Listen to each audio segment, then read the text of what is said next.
उत्तर प्रदेश के सुल्तानपुर जिले की पांचों विधानसभा के प्रत्याशियों के लिए वोट मांगने आज भाजपा के राष्ट्रीय अध्यक्ष जेपी नड्डा अपने एक दिवसीय दौरे पर पहुंचे। उन्होंने अपने संबोधन में मोदी सरकार की उपलब्धियां गिनाई और योगी सरकार की पुनर्वापसी के लिए लोगों से वोट की अपील की।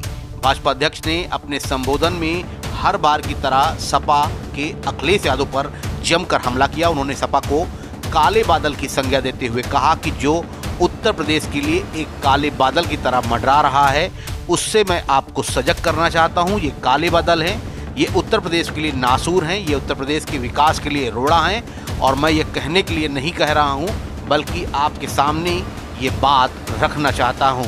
उन्होंने आगे कहा कि बताइए 5 साल पहले उत्तर प्रदेश में माफिया राज था कि नहीं था। उन्होंने आगे कहा कि 5 साल पहले लोग अपनी दुकानें बंद करके 5-7 बजे घर चले जाते थे कि नहीं चले जाते थे। उन्होंने कहा कि माताएं बहनें असुरक्षित थीं कि नहीं थीं। उन्होंने कहा कि मुख्तार अंसारी, अतीक अहमद और आजम खान दंदनाते थे कि नहीं दंदनाते थे। आजकल तीनों के तीनों जेल में गुल्ली डंडा खेल रहे हैं। उन्होंने अखिलेश का मजाक भी उड़ाया। उन्होंने कहा कि हमने सुना है कि अखिलेश जी उनको साहब के नाम से संबोधित करते थे। उन्होंने कहा कि आधे जेल से लड़ रहे हैं और आधे बेल पर लड़ रहे हैं। इसके अलावा राष्ट्रीय अध्यक्ष ने कहा कि कैराना में परिवार पलायन कर गए थे। मुजफ्फरनगर के दंगों में 92 लोग मरे थे और मुजफ्फरनगर में जो दंगा कराने का मुख्य अभियुक्त था, उसको एरोप्लेन से अखिलेश ने अपने घर में निमंत्रण दिया था और वो गया था। उसने बिरयानी खाई थी। आप लोग भी चुनाव वाले दिन इनकी अच्छी सी सेवा कर दीजिएगा। इसके अलावा उन्होंने अखिलेश को आतंकवादियों का साथ देने वाला भी बता दिया। मित्रों, यहाँ पर मैं कुछ और आपसे गहरी बात करने आया और वो गहरी बात, क्योंकि मैंने विकास की बात आपसे कर ली, आपको फर्क मैंने साफ दिखा दिया, लेकिन मैं उत्तर प्रदेश के लिए जो एक काले बादल की तरह मंडरा रहा है, उससे आपको मैं सजग कराना चाहता हूं। ये काले बादल हैं, ये उत्तर प्रदेश के लिए नासूर है, ये उत्तर प्रदेश के विकास के लिए रोड़ा है।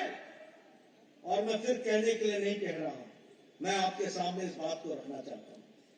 बताइए 5 साल पहले उत्तर प्रदेश में माफिया राज था कि नहीं था?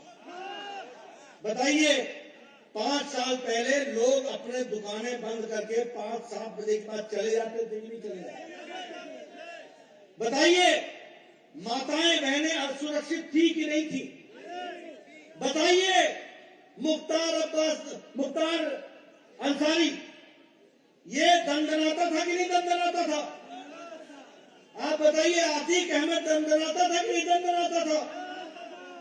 आप बताइए ये सारे लोग, ये आजम खान दंदनाता था कि नहीं दंदनाता था? आजकल ये तीनों के तीनों जेल में गुल्ली डंडा खेल रहे हैं कि नहीं खेल रहे हैं? अब मैं आपसे पूछना चाहता हूं कि कौन सा कानून था जब ये दंडना रहे थे और कौन सा कानून था जो आज ये जेल में गुल्ली डंडा खेल रहे हैं? मित्रों, कानून एक था, पर उस समय राजा की आंखों में पट्टी बंधी थी।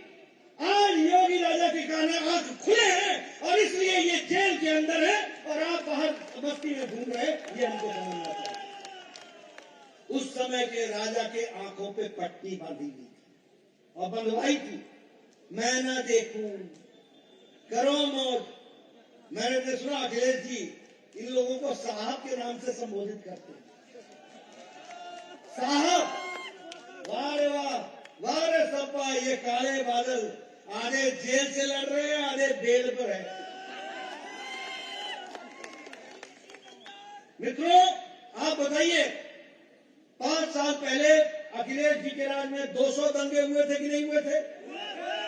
आप बताइए 300 बार बंद हुआ था कि नहीं हुआ था उत्तर प्रदेश? कर्फ्यू लगा था कि नहीं 700 बार? सुल्तानपुर से नाव 44 के लिए अशोक गौतम के साथ सरफराज अहमद की रिपोर्ट। सुल्तानपुर और अमेठी की सबसे पहले और सबसे तेज